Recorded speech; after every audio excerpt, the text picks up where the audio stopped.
Hey y'all, welcome back to my channel. So today I wanted to talk a little about um, Summer's reaction to finding out about her biological father. It was a decision that I put off for quite some time.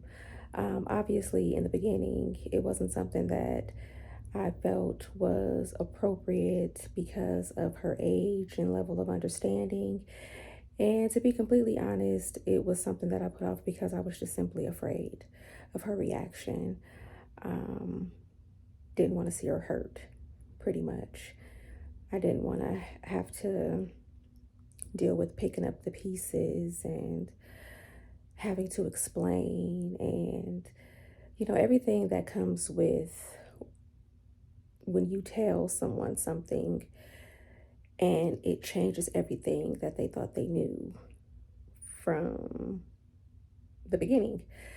So, um, but I did know that I didn't want to wait too long to the point to where it's like, there's this level of betrayal, once you do reach um, um, mental capacity to understand and to actually be able to have a conversation and have questions and try to make sense of everything. But I just didn't know what time would be a good time because, again, at the core of it all, I'm really just trying to avoid from hurting her. But we decided to tell her not too long ago. And I felt that it was important that my husband be present as well, because ultimately it would wrap around back to him, considering he is the only man that she knows. And so, but of course, I did the majority of the talking. I'm not going to go into details about what exactly was said and so on and so forth, which is one of the reasons why I didn't record that moment, because of the things that were said, which is personal. And I feel just an invasion of her privacy. And even though she doesn't understand, the gravity of all that, but out of respect for her, that was the position that I took. And also, I didn't want to display her vulnerability. I didn't want to display her pain, her crying, and I just felt like it was a private moment that should just be kept in the family. What I will say is that finding out about her biological father, um, her reaction was not what I expected. Um, I expected her to be, considering now that she's a lot older and has a certain level of understanding, um, I expected her to be devastated. And that wasn't the case, thank goodness. Um, I told her, and she did cry, of course, but not for the reason that I thought that she would be crying. She cried because she just had found out that my husband wasn't her real father. And that was the part that hurt her. And I thought it was going to be from the angle of, well, who is my real father? And where is my real father? And why isn't he around? And why haven't I met him? And where is he? And, just questions like that. So I thought that she was going to be really upset from that angle and bombarding me with those direct questions that I really wasn't prepared to answer, honestly. which was something that I didn't give enough thought before telling her even now. You know, I don't that she did ask questions. She did ask questions in terms of his whereabouts and um but she has no interest right now in meeting him. That wasn't a question that came up. She does know that she has other siblings in terms of meeting them. That wasn't a question that came up.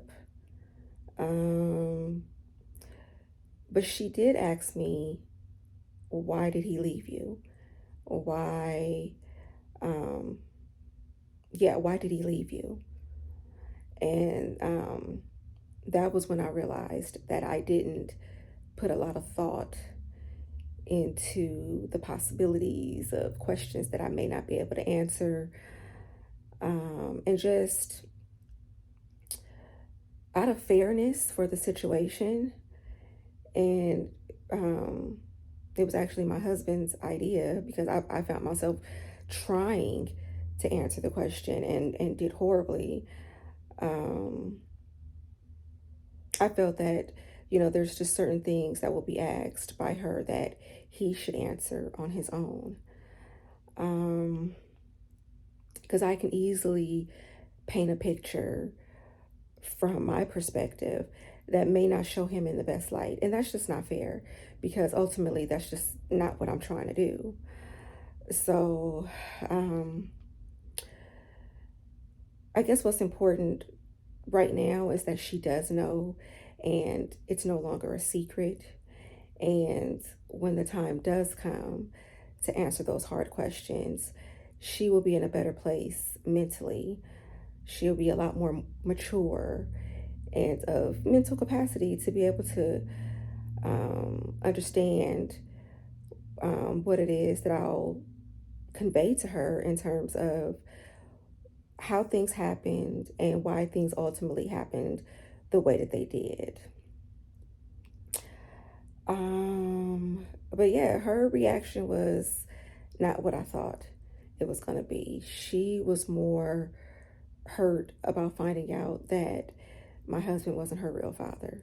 That was like her main concern. That was where her pain came from. Um, we didn't force any questions on her. We left it open for her to ask her own questions, which made it a lot easier. I did, however, ask her, did I ask her if she wanted to meet him? I don't even think I asked her that.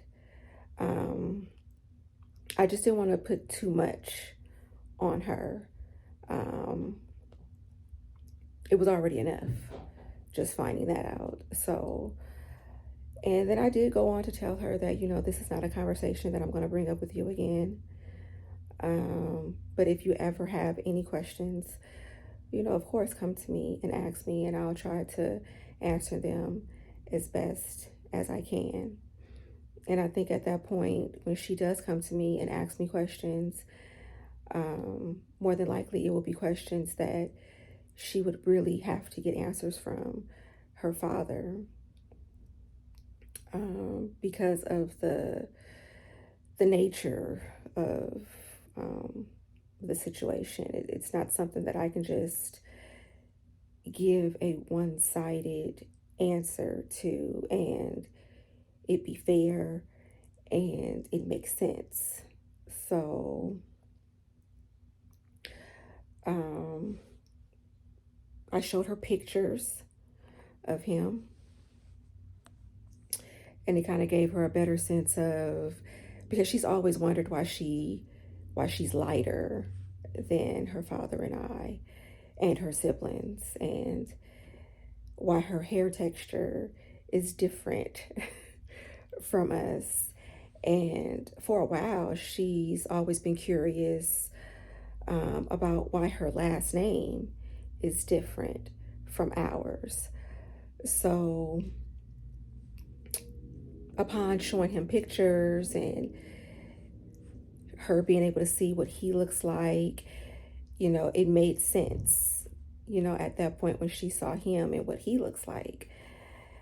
And so I showed her some of her siblings, and yeah, that was pretty much it. Uh, there was no excitement to find out that she had siblings other than my son and my daughter and her baby brother. It was just like, okay, she's just basically just taking it all in.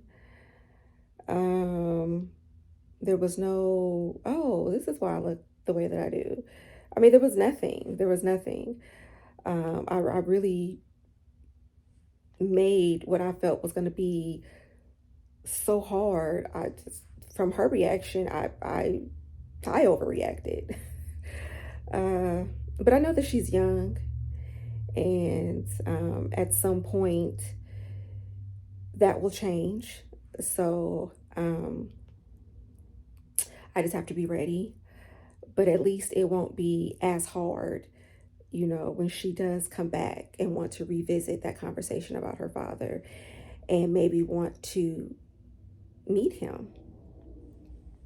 But I'm not going to force anything on her. I'm just going to let her come to me when she's ready. But since then, she hasn't acted weird, or her personality hasn't changed, her demeanor hasn't changed. Like, basically, it was just a conversation that we had, and that's all that it was. And so, and I'm happy about that, because I was just so worried. I was so worried about how that conversation was going to affect her. And fortunately, she's okay. She's okay. And I think later on, she's going to be just as fine. And we'll be able to have that conversation more in depth, because, again, she'll be more mature. Um, and just from the mere fact that she knows about him won't make it hard.